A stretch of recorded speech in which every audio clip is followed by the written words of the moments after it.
New York, stand up! The WNBA is so important. Okay, Tom. God bless. Good night. This is Nothing But That Sports Talk. Welcome to another episode of Nothing But That Sports Talk. I'm Rafique Louison, Ryan Walker. I am Abdeen, fresh out of her first semester in college. Why don't you break down how much you enjoyed your very first semester at Arizona State University, Aya?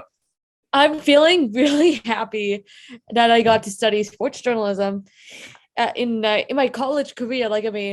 It's pretty worth it. Getting all the courses done and all the exams, and especially drastically improving on both reading and writing. Like how I struggled in high school. Like I started writing in sophomore year, and then I kept building it up, and then thankfully I managed to finish the first semester on a high note, and I get to take the required courses that I'm looking forward to take, such as sports multimedia journalism the next semester. So I'm really happy that I got to finish the semester on a high note. And my GPA is over 3.50. So it's huge looking at how much I improved from high school to college. So I'm just really, really happy with the way it's going. So I'm really excited for many more memories to come. And I am a part of two clubs, the Downtown Devil, where I am freelance writing for both the Mercury and Suns, and I'm also part of Blaze Radio Sports, and I got to talk about the sports on broadcast, it's like radio but not on TV, and I got to talk about the ASU football, in the pregame and postgame show. So it's really fun, and I'm so excited to build more on that. So. Exactly. And I'm going to tell you, like I told you off the air, it takes a lot of consistency and a lot of commitment to be a good broadcaster when you're in college. And especially when you're trying to understand the whole landscape of Arizona State University, from its teams to its culture and the stories behind those players. There's just so much to understand when you're being a good broadcaster for the college basketball teams. Yeah. I took the class where I got an A+ on, which is broadcast, voice, and delivery, where I had Professor Jody Jackson. She's a part of Valley Sports Arizona, and I'm so grateful that I learned a lot from her, and I took really good notes, where I had to make sure where I had to know how to speak accurately and make sure that I don't have the audience hear me breathe between the lines, and and I'm just really grateful that I had Professor Ackley this semester, but I'm gonna miss taking broadcast, voice, and delivery though. So it's bittersweet ending last week. So. Well, I'm glad you started it off very right. And I know that next semester is going to be another walk in the park. Yeah. Now, let's get into your thoughts on the Phoenix Suns. Well, not too long ago, they did have a winning streak of about 18 games, which ended against the Golden State Warriors. Yeah. I fell asleep while watching the game. And then I kind of knew that the Suns would be blown out, where they were missing Devin Booker. Speaking of that, Devin Booker, he's going to be missing tonight's game against the Boston Celtics at home, which will be airing on ESPN tonight. So there has been a lot of next man up mentality with Landry Shamet, Cameron Johnson, and Cam Payne. So it's pretty cool seeing how Monty Williams gets to navigate this team while Devin Booker is out for a couple of games until he comes back. So, I know that an 18-game win streak is a highlight of the season for us, but we're not done yet. Yeah, you're on redemption mode after the way you went out against the Milwaukee Bucks in the NBA Finals last year. Mm-hmm. And the Bucks just started the streak too, so don't think you won't see them back in the NBA Finals next year. Don't think that. So, yeah, you may have had the longest winning streak up until this point, and you defeated both my New York Knicks and Brooklyn Nets to make it happen, but you know what? Kudos to you for an impressive hot start to an NBA season. And I expect big things coming for the Phoenix Suns. Yeah. Now, it's pretty impressive seeing the Suns go into an 18-game winning streak, and I got to witness it. I got to witness the history when I was in the 200 section, on the very top. So it's pretty cool, getting to experience that in person rather than at home or somewhere. I had photos where I met the Suns gorilla, and then I took this picture like on Instagram. Wow. That's like where the mascot did like the 18-game winning streak, and this like historic moment for the Suns 6 band members around. So it's impressive seeing like how the Suns have improved from being the bottom to like one of the top teams in the last few years. So give credit to the Suns, and especially James Jones and Monty Williams. They are building a fantastic relationship there. Exactly. Any thoughts, Ryan, of what she just said about the win streak? I mean, I know you touched up on this a couple of times in the past several episodes, but I want to get your thoughts on the way the Phoenix Suns are playing to start the season, including that 18-game winning streak that ended in Golden State, or in this case, in San Francisco. Yeah, they play in San Francisco right now. Of course, definitely they're in Golden State, but that's where their stadium location is. I mean, what the Suns were doing, I kind of was like, when I gave my opinion on it, I didn't want to sound like cliche, but not saying that I wasn't impressed, because 18 games in a row for anybody in any professional sport is a phenomenal form of a winning streak. But the Suns, they have bigger plans than 18-game winning streaks in the regular season. Clearly, their goal, them winning, if they go on a 22-game winning streak, it will mean nothing for them. Them getting out the first round, that will mean nothing to them. Them getting out the second round, them getting out the third round, their goal is to try to get back to the finals, right? To try to, I guess, exercise those demons, not even if it's not against Milwaukee, but just in general. And I think that the winning streak was impressive, but it's something that, the way I said is like, we shouldn't be shocked by it, because they're hungry. Sometimes when you come off losing in a big championship series, you usually don't do well off top. But when you got guys like Chris Paul, who is a proven one of the best leaders that we've ever had in professional basketball, not just for that team, and you have great coaching with Monty Williams, who we've known the job he did in New Orleans, and we clearly see the job he's doing here now in Phoenix. She mentioned James Jones. James Jones has a past. He's played on several NBA teams, but he has a past of playing on the Phoenix Suns. So he has knowledge and tutelage from the organization and everything, and so on and so forth. They're building something good. What they're doing, their winning streak was phenomenal. And, when you have such a selfless team like them, where they just play, share the ball, and they know who their main guys is. D-Book, they know it's Paul. You got a young upcoming Bridges. Shaman is a good pick for them. Ayton's on the threshold. I'm pretty sure he's going to want to play well. He wants to get paid too, right? There's a lot of things that Cameron Payne, dug himself from the mud. Such a ball player on that team. They got a lot of good keys. They're in a good position right now. And, they got bigger goals in that tough Western Conference. They're going to need to keep that synergy and, keep the guys healthy. They don't got to worry about, like she said, Booker not playing tonight. Their biggest thing is you need guys like CP, Ayton, Booker. You need those guys healthy for postseason so they can try to make that next run again. Yeah. Not to mention that Chris Paul is in the MVP conversation, which is it's pretty impressive seeing how Chris Paul is getting the recognition he deserves. Like after leading the Suns to the finals, and then a few days later, after he signed an extension with the Phoenix Suns, he said run it back on social media, and that what it means to him. And also JaVale McGee, like the addition of JaVale McGee is pretty huge. Like whenever DeAndre Ayton is in foul trouble, JaVale McGee comes over to save the day, and that's what I love about him. Like his hustle, and he keeps never giving up about the passion for playing, and that's like one of the best moves in the offseason by James Jones. Like when it comes to looking in the forward position after losing Dario Saric to torn ACL, and especially Frank Kaminsky, who was doing so well to a knee injury. Like he was out indefinitely. So like give kudos to James Jones for these moves though. Yeah, absolutely. Yes. That's getting kudos to all the success that the Phoenix Suns have had in 2021. That we know 2022 is going to be bigger after the way they started off.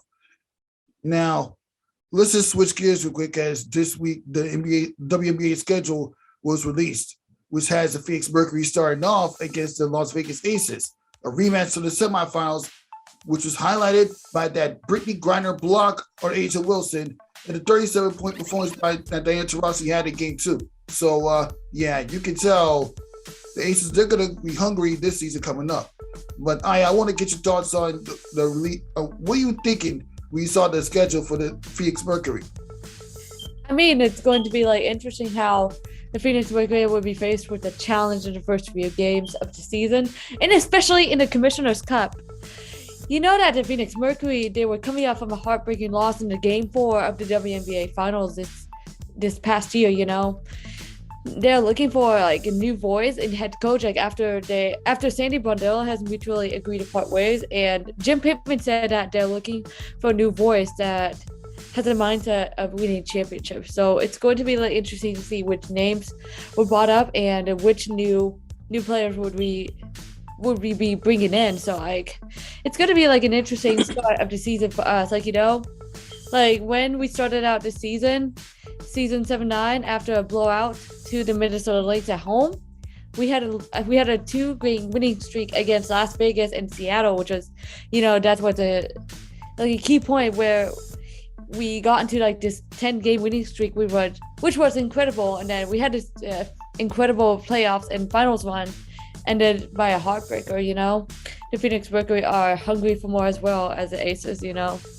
It's going to be like interesting how the Phoenix Mercury respond from the finals loss and into the season with like a new coach. So like after like what they've been going through.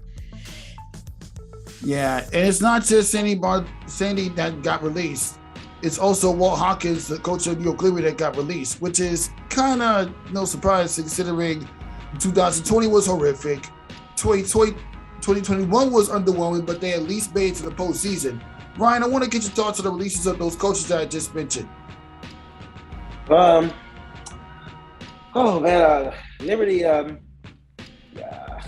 Speaking of our Liberty is, I can understand why the organization did what they did. You know, men lie, women lie, numbers don't. And I guess, you know, numerically with the numbers, you know, even though the Liberty showed signs this year and made it to postseason, their record under her tenure still hasn't been the best numerically, right? Mm-hmm. And they made the best decision to move on. I think New York in general, in with all professional sports, I always think is one of the toughest cities and states to coach a professional team on. And I think they need to get a strong leader in there, somebody that the girls really, I'm not saying they didn't believe in the coach that was there, but they don't necessarily need a big name, but they need a voice in there that they're definitely going to listen to and lead and guide, especially since they got a nice nucleus of young players that eventually are going to be leading them with the core they had this year. You know, Sabrina, you know, Miss Lane, you know, the young ladies that are there, Brittany, you know, they just need to get a good acquisition, because here goes the thing. Turning over coaches over the time has a big impact on your team. The Liberty haven't been great in the last 8 to 10 years. So we can say they've been really bad, rebuilding, or lottery status, right? Now they're building a little bit of a culture and they're showing some form of consistency. Hopefully they can go to postseason again this year. You don't want to keep turning over coaches every 2-3 years. Like, remember, in the last 5-6 years, you had Lambier. What's the other young lady they had there? And they fired her eventually. Katie Smith. Katie Smith. You see what I'm saying? Katie Smith. And then now now you're looking at 3 different coaches in the span of what? 6-7 years? Mm-hmm. Players got to get used to different offensive systems, different defensive philosophies, different philosophies of what they want. In general, the coaches, you don't want to do that. Pick a good one this time, get her in there, keep her with the core that there is, so that you can build the culture, so that you can build something consistently. If we keep doing that, I don't know when we'll ever be able to see light at the tunnel. You know, we'll have the coaching and the consistency is very key. And I just think they need to get whoever the player, the coach is, get somebody in there that you're going to keep and know for a while, and you're going to, even through good and bad, sometimes through the bad, you know, you got to stick tight, because, you know, it's a long season. You got to stay the course. You can't just say, like I said, the coach that just got fired, her record wasn't great. So I understand it, but just still in general, we've got to learn how to just dig through the fire sometimes and pick, if you're going to pick somebody when it goes bad, we can't just get rid of them right away, because we still have to remember about what we're trying to build there as building blocks. So on both sides, we'll see. But the Liberty just need to get a good acquisition in there because Sabrina, will be free in about 2-3 years. Brittany, we got good young girls that can play. You don't want to keep turning over coaches because these are sometimes the things that they say, you know what, I'm moving on to other places. We see it happen all the time in sports, and we don't want to have that happen to us after the little bit of good nucleus we're building now. Exactly. I agree with what you were making. The point you were making about the New York Liberty and like what has been happening in the franchise for the last few years. Like I remember like when there was a hype around the Liberty fans acquiring Tina Charles and trading away a 4th overall pick in 2014 draft, Alyssa Thomas, and back in 2014 when there was so much hype around Tina Charles, and then in the beginning of 2020, days before the 2020 WNBA draft, where they had like a collection of draft picks from 2020, she was traded away, and then they had a 220 season. So I think that the Liberty need to look for a coach that has a mindset of winning, and they need to like turn around. Such as like the example where the Suns have made like with Monty Williams, the Liberty do the same with that. You got to stay the course sometimes. You can't. It's a bad but good example. Bruce, the gentleman that was on the Sixers for the whole the truster process thing. Oh, yeah. yeah. The Sixers brought him in. They knew what, you know what I'm saying? They knew the vision. Hey, listen, bro, we know we're going to be really, really bad for like another 3-4 years. But we're not putting that onus on you. You can't give me urine in a bag and tell me to make champagne. It's still going to be urine, if you understand what I'm saying. So the roster is what it is. You can't, there's only so much great coaching and good coaching you can do. In the pros, same college or high school, where you can sum guys up. In the pros, you need players. So no matter how good of a coach you are, and we've seen this, we've seen great Hall of Famer coaches, if you don't have a certain whatever of talent of certain guys, they don't do well. So you still need to stay the course. They stayed the course of them. The Sixers were bad for like 3-4 years, and then it started turning around. They got the right players in, the right draft picks. They started believing. The players started buying in, and the Sixers had good years of basketball. It wasn't until like 4 or 5 years afterwards that they said, okay, now we're going to go other ways in coaching direction, right? Doc Rivers came in, and so on and so forth. But he had 3-4 seasons where they were really bad, and they knew that. So they're not like, oh, the papers come the next day, we're going to put all the onus on the coach. Oh, he was bad. He couldn't leave. You knew that the team was going to be bad. Mm-hmm. You knew that you didn't have the talent of players in there. So just tell your fan base, listen, this is what we're doing. Sit tight with us. Mm-hmm. We'll work with it. We're not putting the onus off on the coach. Then when they got a little turnaround and they were good, you seen they worked. They had their opportunities. They're 3 bounces of a Kawhi Leonard shot of who knows what. They're Ben Simmons of shooting well in one series from the free throw line, or of who knows what. They're another. They've had their times, and then they decided to move on. You got to know when to stay the course sometimes. Yeah, I remember like when every single Sixers fans were expecting Sixers to fire Brett Brown throughout the years, and then it actually happened last year. During the bubble, after they were swept by the Boston Celtics, after there was high expectations by the Sixers, and then they hired Doc Rivers, where they are the first seed in the Eastern Conference final, in the Eastern Conference in the regular season, and then they were just bounced in 7 games by the Atlanta Hawks, who were the underdogs. So, and then now they're dealing with like the absence of Ben Simmons, and then there was just rumors about Ben Simmons' trade today, and Damian Lillard would not be included in the Sixers trade with the Blazers. Yeah, that's true. I mean, this is just a lot to discuss because we're talking about the coaching staff. Like, when you have a coach, his success is defined by the chemistry and growth of his players.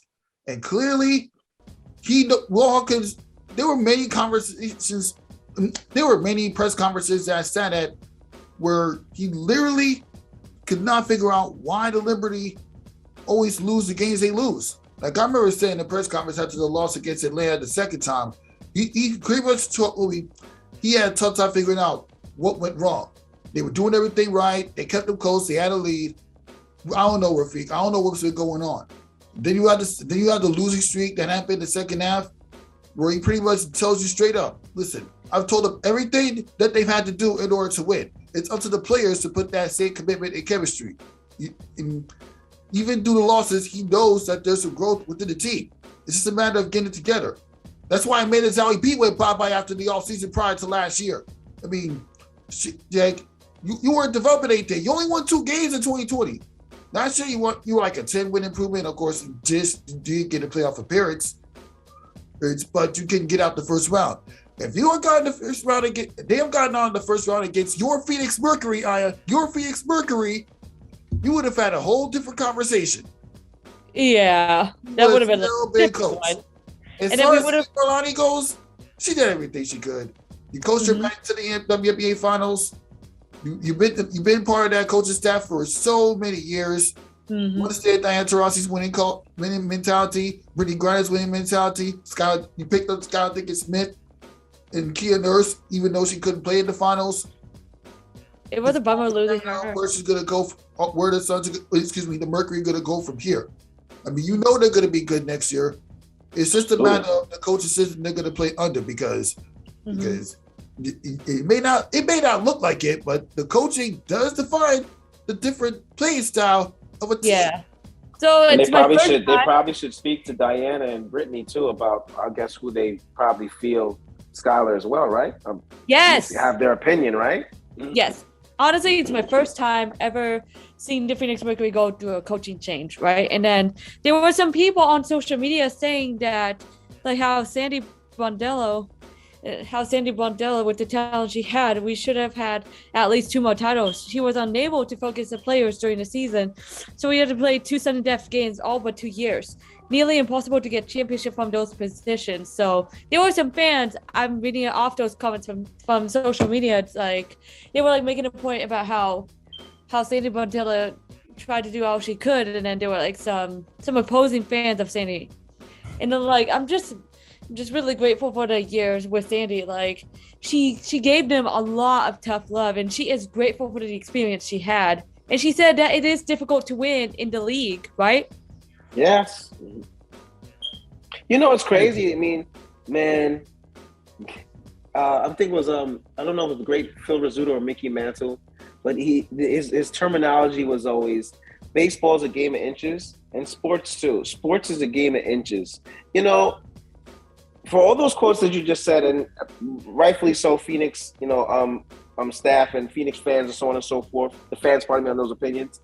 But you know what? If Phoenix would have won the WNBA finals, and let's not act like they didn't have opportunities to win the WNBA finals, right? Yes. If they would have won, would we have said the same thing, and would they have fired the coach? No, nope. Probably not. No. Right. So I mean, so now we're being. Oh man! Sometimes when you drink champagne too much, you act like you forget the taste of how good it is until you don't have to drink champagne no more and it's beer. You got Liberty fans like us that have been struggling for the last 3,000 years with an ineptitude of a basketball team. And exactly. The Phoenix Mercury actually had opportunities, whether it's to play in a play-in tournament. And one of the years they got all the way to the championship, just ran into a buzzsaw where they still had opportunities to win. We all can retract the finals in our brain and spot 9 different times that if Phoenix would have did this and this and that, we're talking about a whole different series here, right? Absolutely. So Sandy's that terrible? Yeah, that's the turning point in Game 3 when Rafique asked Diana Taurasi about the 50. Oh my goodness. I still remember that in my head. Yes. Right? You know what? Since you're gonna bring it up, Diana Taurasi, you're gonna trigger Diana Taurasi. 50. Okay, Diana Taurasi. Now that you said you're 50, you can go back now. But now, anyways. I'm so sorry for bringing it up, but like I'm just remembering like when there was Game 3 where they were like frustrated, and then that's like probably like the last straw for the management to like move on and just like look for a new voice, right? Yeah, that I agree. But what's so crazy? How many shots did Sandy miss in Game 3? A lot. No. How much did she miss by the coach? Because the coach don't play. She didn't miss all them shots. The players did. The players, you can't. Those kind of nights are like 1 in a billion. Even on a, you know what I mean? Like, they shot so horrific that night, and Chicago did everything right. It happens in the pros too, where you turn around, you're like, yo, this team had 30 threes tonight, 25 threes. You can't, 25 times 3. Do we know how much that is? If you have 25 threes in one game, you might win a lot of games in the pros. Yeah. If you're going to make 20. So it's just, we always see this in sports where, you know, it's a knee-jerk decision afterwards. They were that bad. No, they weren't that bad. It didn't work out. And we get it. If you want to say there's a new voice and you want to go in that direction, maybe she wasn't clicking into the players. But, you know, when you got this ain't no 20, 21-year-old girls coming out of college. You got Hall of Famers and veteran guys on that team. How much more do they need to let you buy in? It's up to you to buy in too. Sometimes you can lead the troops by yourself. You know, so if Phoenix would have won, I guarantee you Sandy has a job. Yeah, exactly. And you know what, Aya? Don't mean to cut you off, but you know what? I'm glad that you're a lot more calm and chill about the whole process. I mean, when I spoke to you about what happened after the Phoenix Mercury loss, you were kind of upset. You weren't really good mood, and it was kind of frustration for you to watch the Mercury blew that game. But look at the bright side. It's not like as if you're gonna run into a delusional, disgusting fan within the Phoenix Mercury or Phoenix Suns fan base like you do with certain football teams that we talked about over and over, or certain baseball teams that we talked about over and over. Where I'm talking about me and Ryan. It's not like you're gonna find those type of fans in the WNBA. So no, because if the New York Knicks or the Dallas Cowboys blew a game or a series the way that they would have gotten to the bandwagon. Oh my goodness! Stephen A. Smith would have been ripping you apart. You know, and I don't. And we're gonna go back to the Phoenix conversation. I had to have a conversation with one of my guys, the Knicks fan here, and he sent me some clip. Like what he does is that every time RJ Barrett plays bad, he calls me, and I'm like, bro, you still remember he's a young kid? Oh, he's not Zion. Zion is not even Zion. Zion is 330 pounds right now and not even stepping on a basketball court. No disrespect to him, guy. I'm a big Duke fan, but it is what it is. I looked at that whole draft class. I said, Ja Morant is the stellar standout. He's absolutely a stud. And here goes the reality. The Knicks wanted to draft Ja Morant. They didn't have the second pick.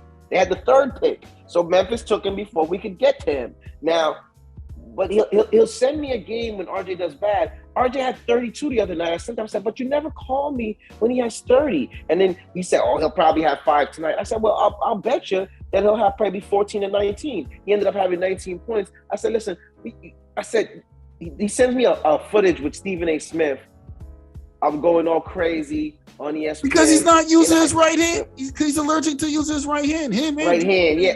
But you know what? Here goes my thing. And, you know, whether it's media or not, Stephen A. Smith is phenomenal. New York, Hollis, Queens, in the game for years.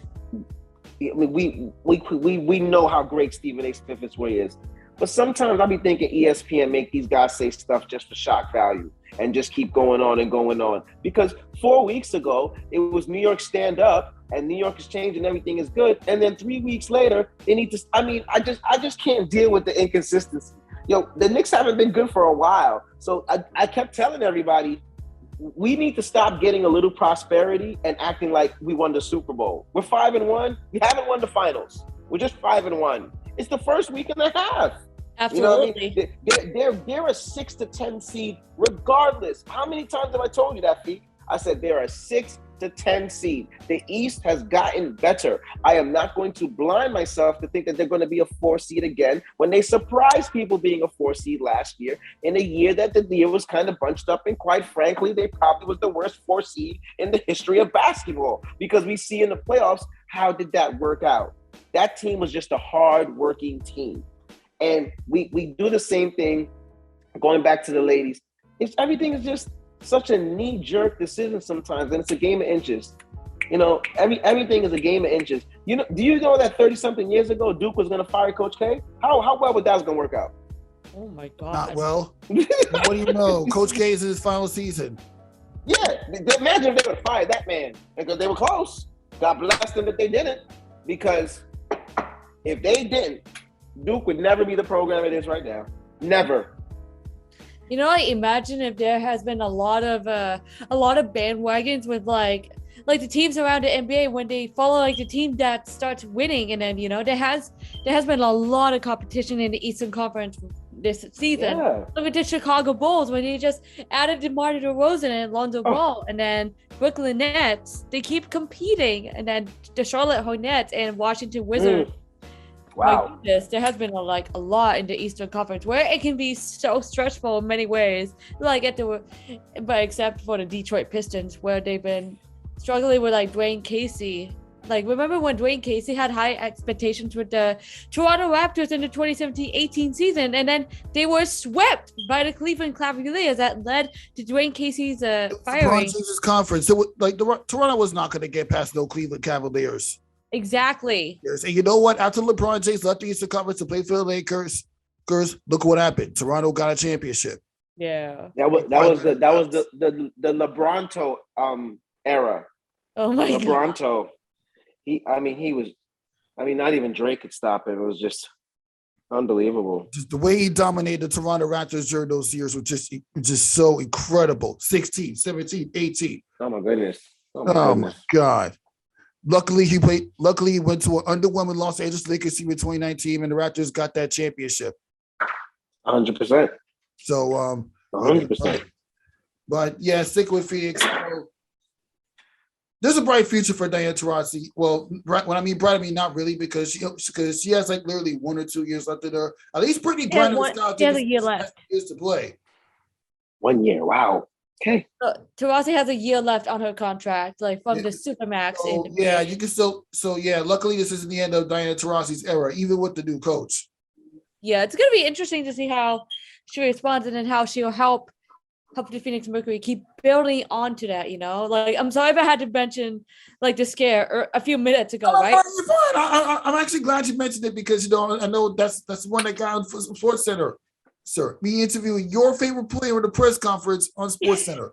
The huge thing is I've been running the Diana Taurasi fan page now for almost 2 years, and in 21 days it will be the 2nd year anniversary of the fan page. So it's been like pretty huge, like building onto that audience and like the growth of fans and how I'm making my voice to the future of women in sports. So like it's pretty like cool seeing like the development of Diana Taurasi and how much she's been building, and hearing a lot about her stories as well, and how I provide them to the followers of the fan page. So it's like pretty cool last few years following the WNBA and making my voice. So like, that's what I want to expand in the future.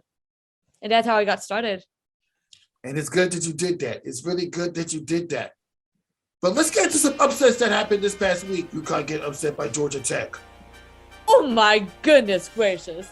Where they did not have Paige Bueckers. There was like a lot of conversations in the Spotify green room yesterday where we had it with Christina Williams, and then it was UConn's first loss to an unranked team since 2012. 2012 against St. John's, yeah. It was like crazy seeing how they needed like someone to step up during that night where they lost Paige Bueckers and Azzy Fudd, and then they lost by 13 points, and they were held under 45 points less since 2006. So like, yeah, kudos to Georgia Tech for making it happen though. Yeah, anytime you probably lose 2 girls that when they came out of high school in their past following years were top 2 to top 3 to top 1 in the nation, I think that's going to have a strong impact on your basketball team during the game, especially Miss Fudd. I'm big on her. I think her future is a lot more brighter than Paige, and Paige's future is super bright. So we got to see how Paige comes back off this injury. It didn't look too good, and the timetable that they're talking about is not something that you can just say 6 weeks. In 6 weeks, she got to get looked at. She might not be. They got to monitor that very, very intensely, like carefully, and yeah. And there has been like a lot of questions, and in the moments UConn fans do not need to hit the panic button, because there is no need to panic. Paige will be fine. She will be recovering, making progress, right? They just need to like calm down and just trust the process. Exactly. They've only played 7 games compared to the rest of the conference. So exactly. It's early in the season. I mean, So I don't know. Coach is not going to allow that. Coach is not going to want to hear that. I don't know what Christina Williams was thinking, coming on Spotify Green Room saying that, hey, UConn got upset by Georgia Tech. I mean, it happens. But yet you don't see people storming the court in Georgia Tech. Excuse me. I mean, but yet you don't see fans storming the court for Georgia Tech like you do when Rutgers upset Purdue, courtesy of the son of Ron Harper hitting a buzzer beater off Purdue, #1 ranked Purdue. Ryan, I want to get your thoughts on that one. You know, it's so crazy. This is a true story. Oh, Lord. True story. About 3-4 years ago, I think it was the first year of the NY Classic. Ron Harper Jr. played, I think that was Team Watson he played for. Mm-hmm. He only played one game. It was at Watson Park. And I watched him play, and his father was there. I took a picture right with his father, and I had a few brief words with him. And for our viewers that don't know Ron Harper, I don't know if he's in the Hall of Fame, but he should be. I'm about just a 3-time NBA champion, all perennial defender. You know, very, very cool. It's a very good NBA career. Maybe not a Hall of Famer, but a very good, solid NBA career. And talking about a 3-time NBA champion here. Nevertheless, when I watched him that day, and I only could see so much, and it wasn't so much of the game even though he played, I wasn't impressed. I was like, this is Ron Harper's son? But that's because your father, it's no correlation. We can never expect that just because your father was something that, you're your own person, you're your own man. So I wasn't crazily impressed, but I still know I was like, there's no way a kid like this that's not playing at top schools. Look at the tutelage in the background where his folks is. He's going to be around in the right environments. Fast forward a few years later, boom, he goes into Rutgers. He played even well last year as well, too. Kind of, getting the flavor and the culture down there. And he got some NCAA tournament games in his belt. I mean, you got through the first round against Iona, so. There you go. Ron Harper Jr. is a baller, man. He's a baller. He comes from the right pedigree. He can slash to the basket. He's gotten so much better at shooting that perimeter ball. He can shoot the 3 as well, too. He's tough. That was a big-time game last night and a huge shot. Huge shot. Everybody's still talking about it today. You catch that out because Purdue came down. That big fella made a bucket. You thinking that, no timeouts, and he scrambled, shot that from damn near the logo, and that didn't hit too much of the rim. So it was a big-time shot. Rutgers, campus probably, is still on cloud 9. And the program is coming back. They're building good things down there. And that was just huge. There's a lot of big upsets down there. That kind of helps my Dukies. Maybe we could slide into the number 2 slot. Maybe that put Baylor at number 1 and throw Purdue down at number 3, and then maybe. And it's only December. And coming back to UConn, Gino Auriemma said a quote where it said, "We're disorganized as a group right now, from the coaching on down. I thought Georgia Tech did a great job. Their post players worked really well together, really controlled the game. We didn't respond." I did not hear those words that I expect from Gino Auriemma ever. Like, he seems to be really upset. And then they needed someone to really step up. But the question is for UConn, for women's basketball team, which player really needs to step up besides Paige Beckers as he fought out, and especially Kristen Williams, who's a senior for UConn? Yeah, so this is what college basketball is all about. You're gonna find some upsets in so many different ways. Oh yeah, let's not forget getting back to the Ron Harper buzzer beater. From what you see, Ryan, do you think that Ron Harper has a chance to be just as good as his son, just as good as his father when he gets to the NBA, based on what you see from Ron Harper during his playing days for the New York Knicks and Chicago Bulls? That is so tough.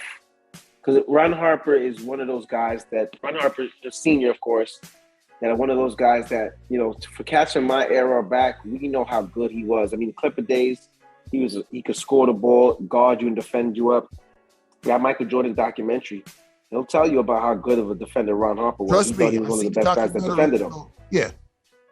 Ron Harper was a perennial defender and could score the ball and was tough too. And Ron Harper was one of those guys. I think his son has the talent and the skill and the opportunity to be better, but believe it or not, those are big shoes to fill. And like I said, that's a 3-time NBA champion. And with the later years of the Chicago Bulls, the organization, on top of what Michael Jordan's opinion, they went purposely out to seek him because Mike knew how great of a defender he was. He's like, I'm tired of him guarding me. I'd rather him guard everybody else. And what he can do offensively with shooting the perimeter ball, slashing, being good at the free throws, passing the ball, being the right way. Ron Harper Jr. definitely has the potential to. I don't want to throw that onus on him right away because I just know that, at least in regards to winning, he has a lot of work to do because Papa was a 3-time champion and was a key contributor into those 3 championships. Yeah, man. Ron Harper, I could only imagine watching this guy during his career. And even playing in NBA 2K. I mean, based on what you described, I could only make my opinion based on what you describe in the highlights I've seen. This guy's underrated.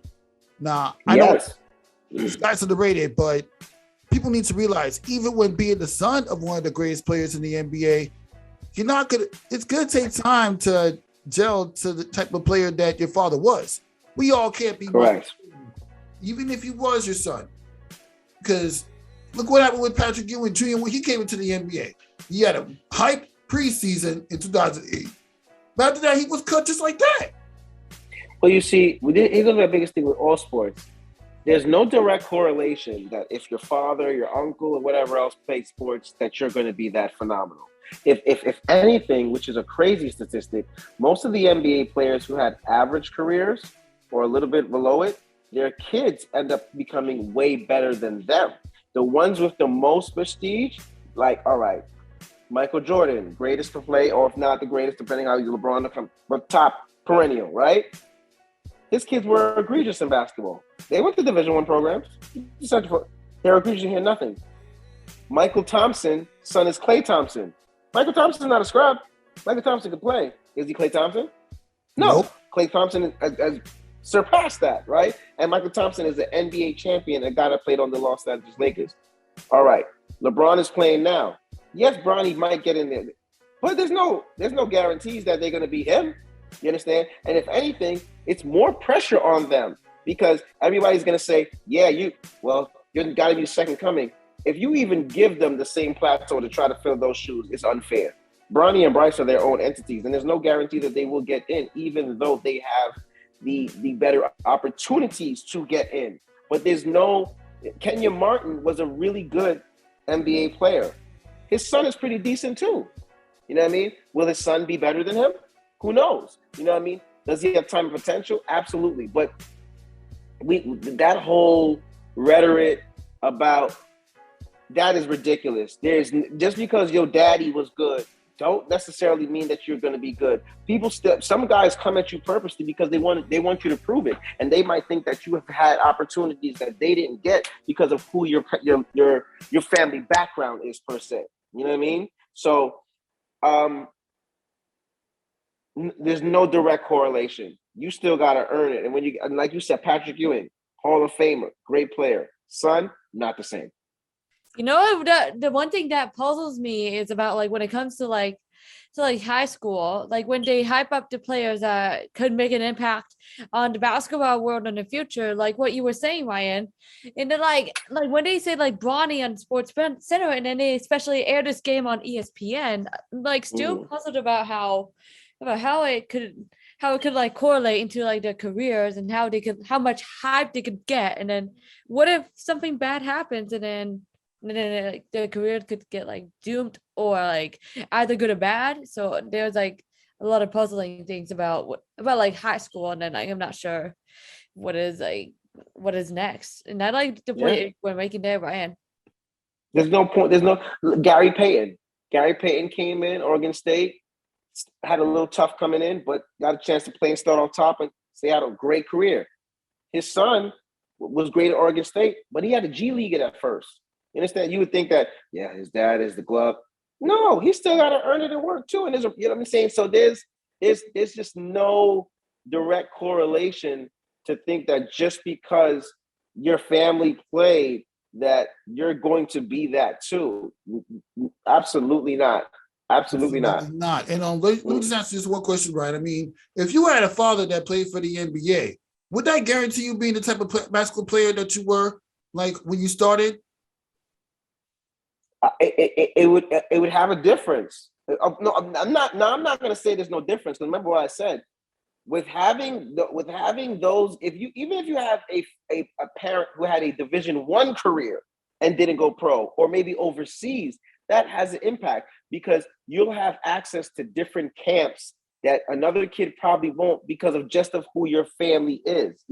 Am I making any sense with that? Yeah, you are. You're going to have different gym access and time, and to do it because of who. Do you think Ron Harper's son had the same gym to work out when he was 10 years old that the average kid down the street that maybe his parents did? It's just a fact. LeBron James' son. Could you imagine the workout sessions and stuff that he's been doing since 4 or 5 years old? And when you watching the kids' highlights in high school, from what they have a gym in their house. It looks like. It looks like he's going to be a phenomenal when he makes it to the NBA, but I got to see it before I can say he's going to take LeBron James' torch. But even when LeBron James, I got to see it to realize that, okay, to believe it. LeBron James retires in 2-3 years. Bronny James is going to continue the James family tradition of basketball. But there's no guarantee. The only thing it changes and guarantees is that you'll have a better environment you'll have better resources in order to be successful because of your tutelage and your family background. You still have to put the work and the pain in, but at the same time, yes, if I would have had somebody that was in the pros, that was my own direct family member, not friends or people, of course that would make a difference for me. You know what I mean? I would make sure I'd stay underneath them in order to get those certain things. Stephen Curry was shooting in the Charlotte Hornets gymnasium when he was 6-7 years old. Yeah, and Dale Curry was down. Yeah, his father, Dale Curry, was, I didn't really watch him play, but I can tell Dale Curry's career was above average at best. But Stephen Curry's career in basketball, come on, much better. He's doing what his dad could. Phenomenal. And his dad wasn't a scrub. His dad was a shooter, but he's not him. Exactly. It is pretty cool, learning about the history of the NBA dads around, and when Stephen Curry and his brother Steph, when they attended his games, when they were younger, and then they got to learn from them. Now Steph and Steph are starters for Warriors and Sixers respectively. So it's pretty interesting seeing the Curry family growing. Yeah, that is also true. So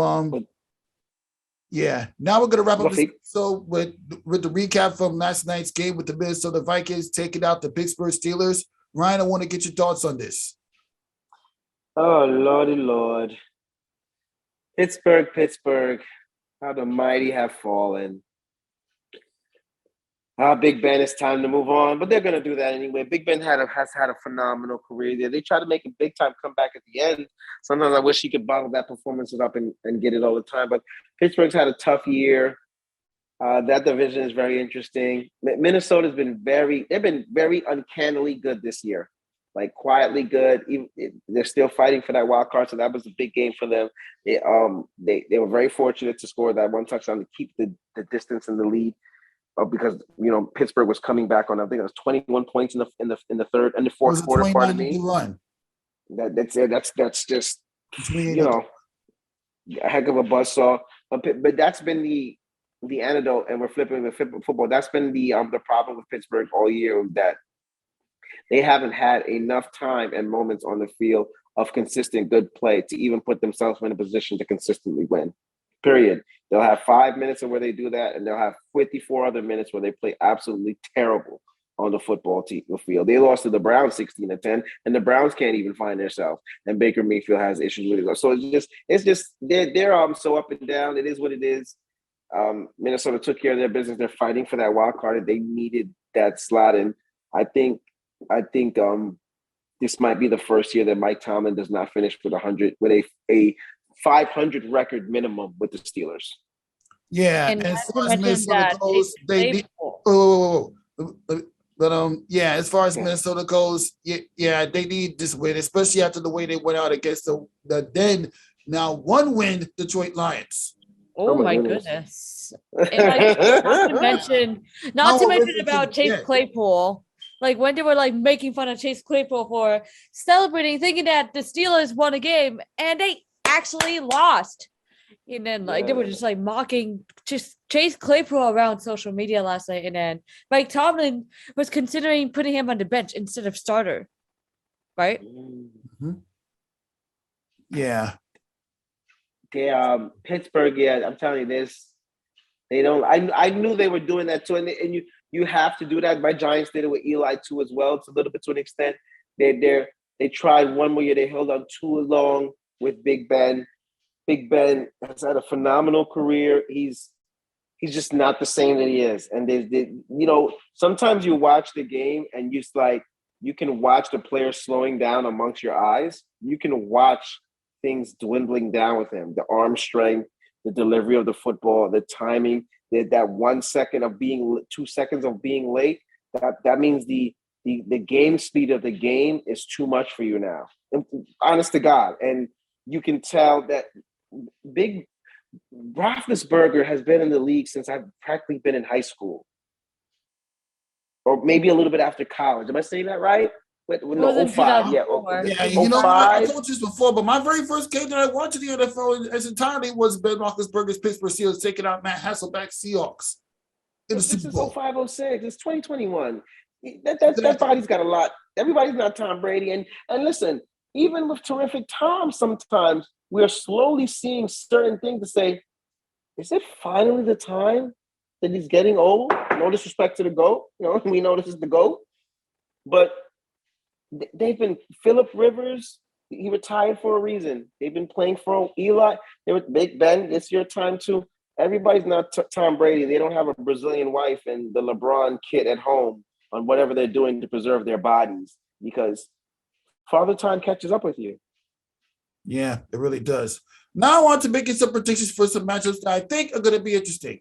Let's start off with the Dallas Cowboys and the Washington football team. Sorry about that. Who do you think is going to get this one, Ryan? They're in Washington? Yeah, they're in Washington. Oh man. My mind, the Cowboys are going to win. My mind is telling me the Cowboys, and they'll get the spread, but they better be very careful. My heart wants the Redskins to win so bad. Pardon me, Redskins. That doesn't no longer exist. The Washington football team, I want the Washington football team to win so bad so that the Cowboys can sweat, because they better be very, very, very careful. The Redskins can win it. If the Redskins win the majority of their games and beat the Cowboys twice, they win the NFC East. And trust me, I will never, ever, ever let them hear the end of that one. Stephen A. Smith, his shock value for ESPN will go up, because he will never, ever, ever let them hear the end of that.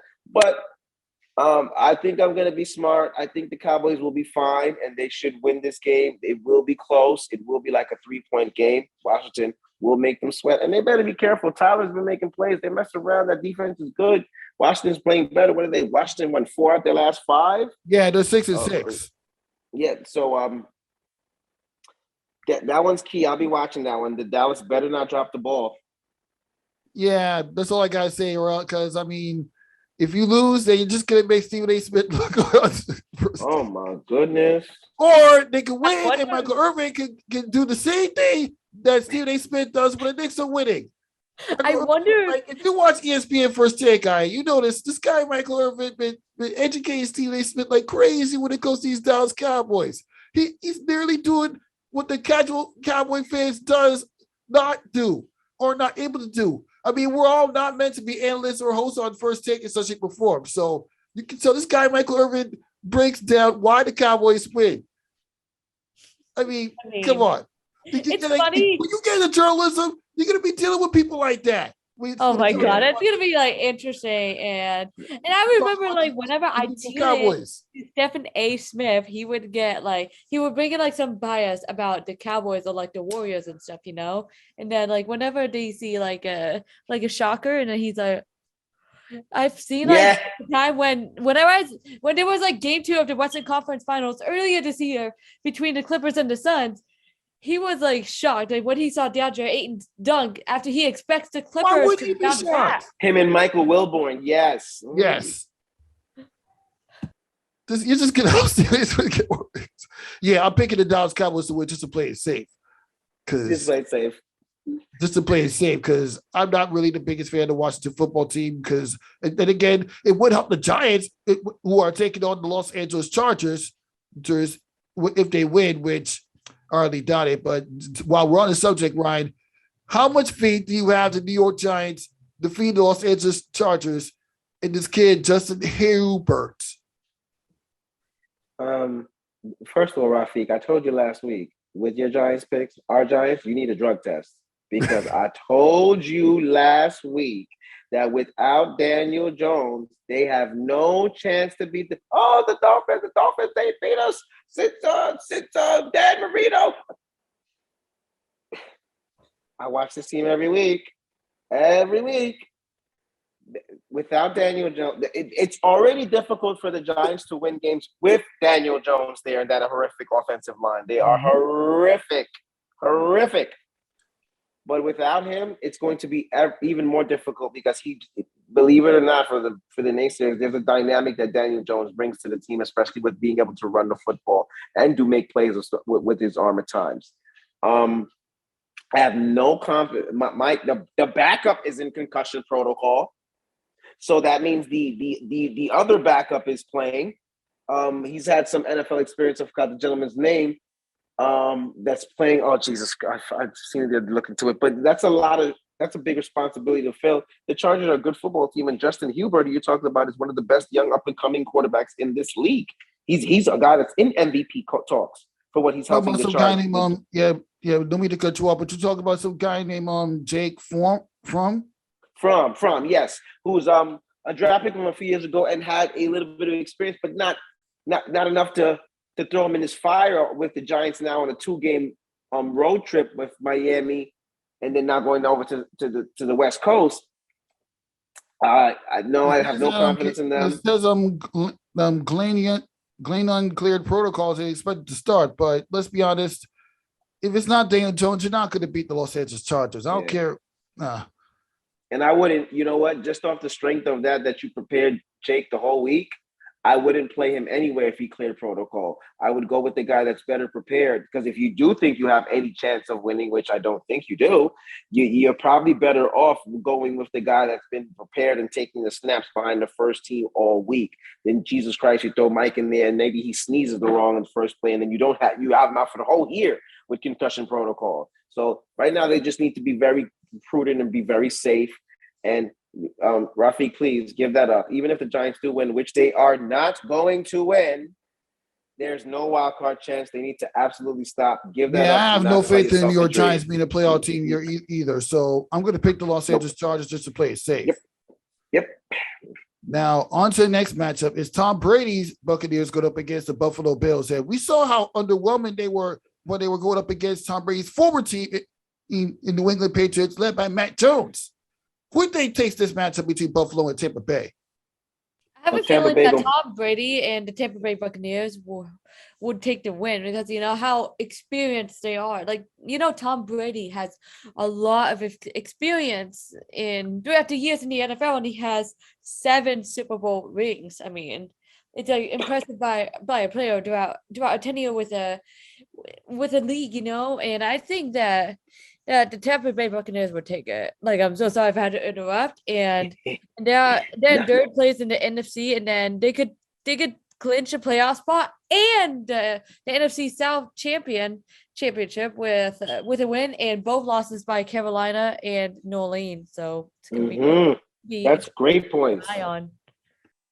Yeah. This game is more important for Tampa Bay per se than it is for their opponent. But this game is important for Buffalo too. But I think Buffalo has started making some of the wheels on the school bus not go round and round no more. I think they've, it's unbelievably scary, because, I deal with, some of the Jets fans who are, I don't think they're obnoxious, but you got some ones that bust chops so bad because Giants fans are so crucial on them. And Buffalo too is very interesting dynamic because the Bills had an opportunity to me to and I hope they still have that opportunity, but I don't think so. I think New England is better than them. I think they had an opportunity to take hold of the AFC East for a few years, especially with winning 13 games last year and winning the division and having almost a chance to get to the Super Bowl. Yeah. They might have let that slip. They were supposed to win this division hands down this year. And they've let a lot of games slip. They lost a little bit of that edge they had last year. And New England is playing very solid football. I believe they won like 5 or 6 straight now. Mac Jones has played well. Don't let that 3-pass performance fool you last week. That was for a reason on why he threw 3 passes last week. But I think that is this game in Buffalo? Nah, it's in Tampa Bay. Tom Brady gonna make sure that Buffalo don't go to the playoffs. He gonna act like he in the AFC East when he used to. I don't even know if Buffalo ever beat Tom Brady. There were like a few times I remember Buffalo defeating Tom Brady. Really, I remember twice in 17 years. But that was like I believe that was like 10 or 15 years ago. Tom Brady has dominated the Buffalo Bills so much you can barely remember the times when he actually lost to them.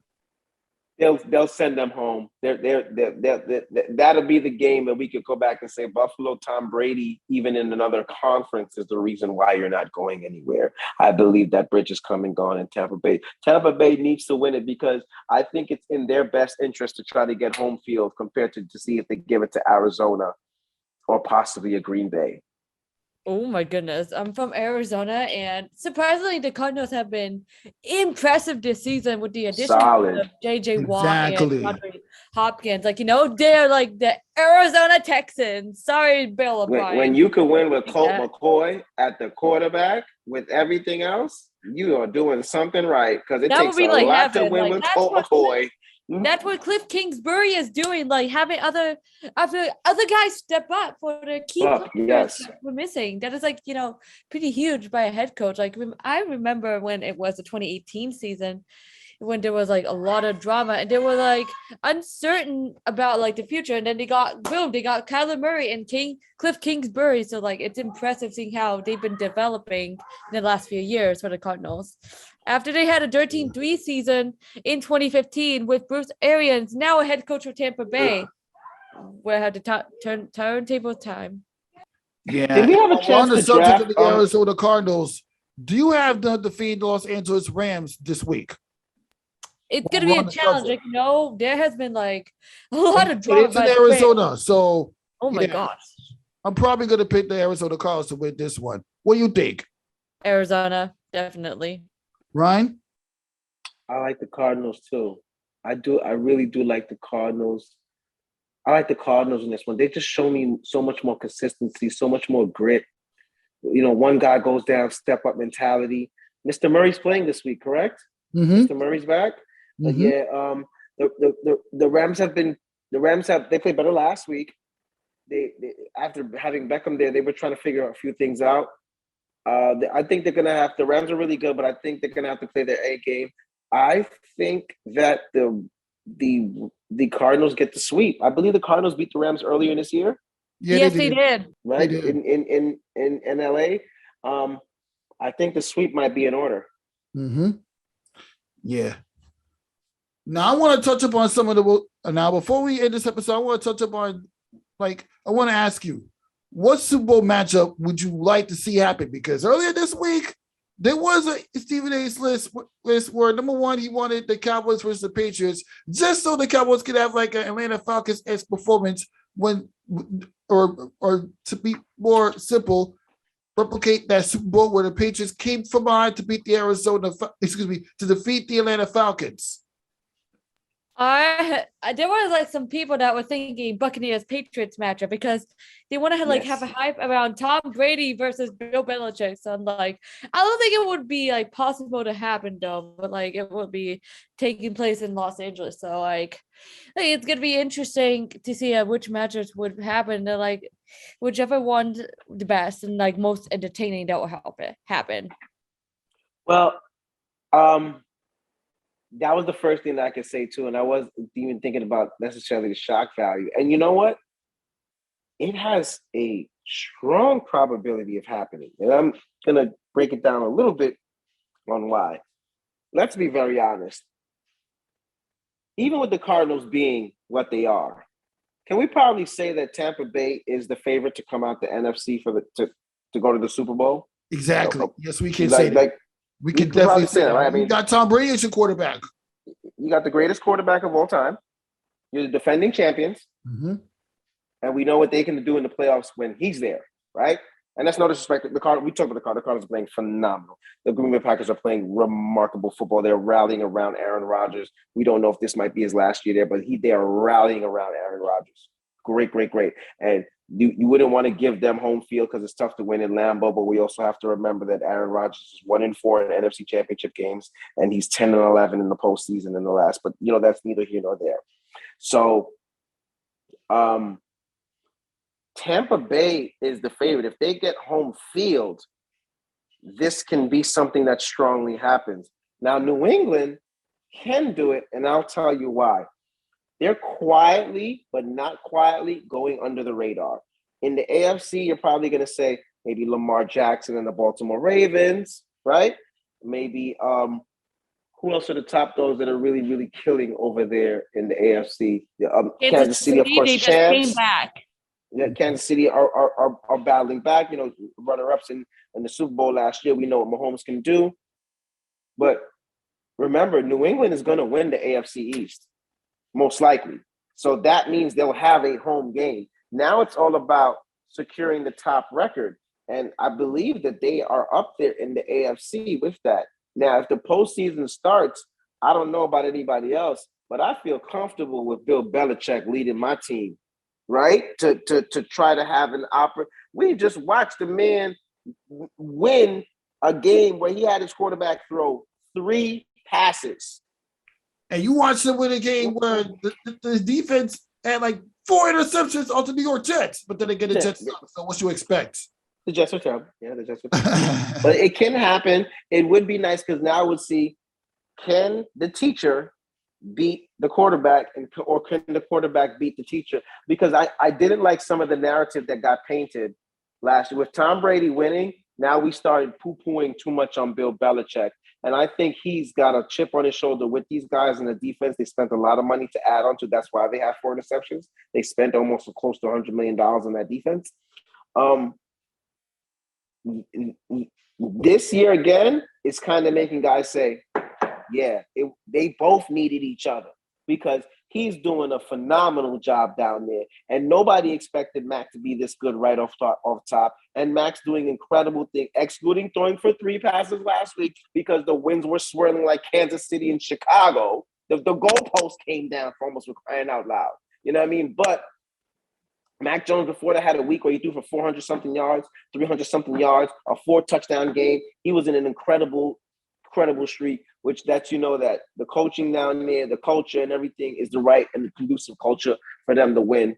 But there's still many good teams out there in the AFC. Like some Canada, Patrick Holmes, NFC, Aaron Rodgers, and the Green Bay Packers. It could be the Cardinals' time. Yep, Giants. I don't know why you wouldn't want to draft Kyler Murray. Yeah, he's too short. He's too this. He's too that. Of course, but it's open. It's open. Dallas got a lot of great offense.